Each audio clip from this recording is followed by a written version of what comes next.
Hi everyone, good afternoon. I hope everyone is having a great summer semester so far. I want to first and foremost say I've tried recording this so many times and I keep going over 5 minutes. So please bear with me. I don't mean to feel like I'm rushing, but I kind of am. So I've been playing on Polypad pretty much all day.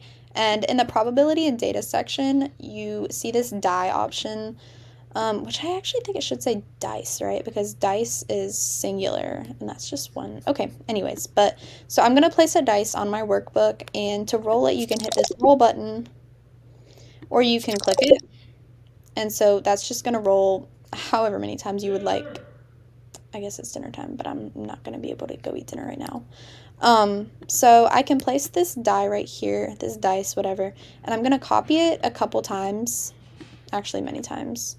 And these kind of hook into place as if like they were algebra tiles for those of you who have played around with those. And I'm not going to group these because I still want them to function as singular units, but I can use that copy button right there, or I can Command C on my laptop. I know it's different for everyone, but the only thing is whenever I do that, it places it in the middle, which is further for me to drag. So I've actually kind of been using the copy button a little bit more. So I have 50, copy one more time, and I have 100 die on my screen. And so what I would like to do next is I can highlight all of these. I can roll them all simultaneously.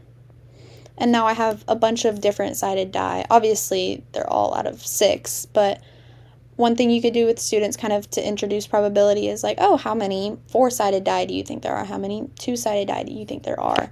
That kind of introduces the idea of like theoretical probability, like, oh, ideally each side of the die should be rolled 1 out of 6 times. So what I'm going to do from there is I can hit this tabulate button, and that collects the count of each sided die. So I have 15 three-sided die.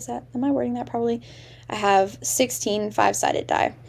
And so you can also change the name of this, you can change the color, you can do all kinds of things down here, which I really like that option because I probably want to name that something other than value, because in the context of this problem, I mean, you could definitely be a little bit more clear with that. But from here, you can also have these different visual options, these different graphical options down here. I had been playing around with the column chart a lot because to kind of hone in on the idea of theoretical probability, this is going to change each time I add a sample. So I can make sure that this is set on cumulative. If you set it on replace, all that will do is reset your count each time. So it's like you have a new fresh sample each time. But with cumulative, it's going to add 100 to your count every single time because those are going to build off of each other. So we'll take a look at that right now. If I'm going to highlight this, I'm going to roll it, and you'll see that this count is almost going to double. And so you'll watch, can I zoom out a little bit? Yeah.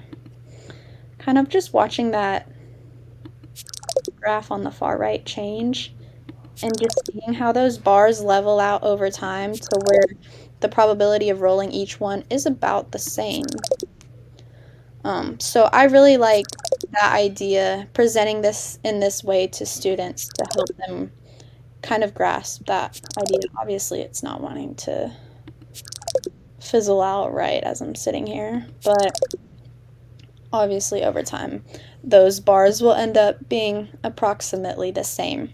So what I should have mentioned in the beginning is that you have, let's see, you have this little question mark right here, which tells you all about the whole dice, and I think it tells you about coins on here as well, apparently. So it tells you about the tabulate button. Ooh, we're getting a tutorial here. No thanks. But all of the things that I kind of just sorted through, that's a great option for students in case they're just kind of blanking and need help with how to use a certain function on this manipulative. But let's see. As for this analysis framework, I wanted to classify this as E just because the multiple representations that are provided can be very helpful for students. I really like that you can see this super visually with all of the colors, all of the different sided die. You can look at it on a table, seeing that count sheet. One thing that I would really like to change is being able to see the total. I haven't quite figured that out yet, if I can get a total down here, because then that's a little bit easier to see 164 of out of how many rolls that you've done. And then also this graphical representation over here. So I hope this is helpful for anyone wanting to look into probability and using these possible virtual die. Thank you for watching.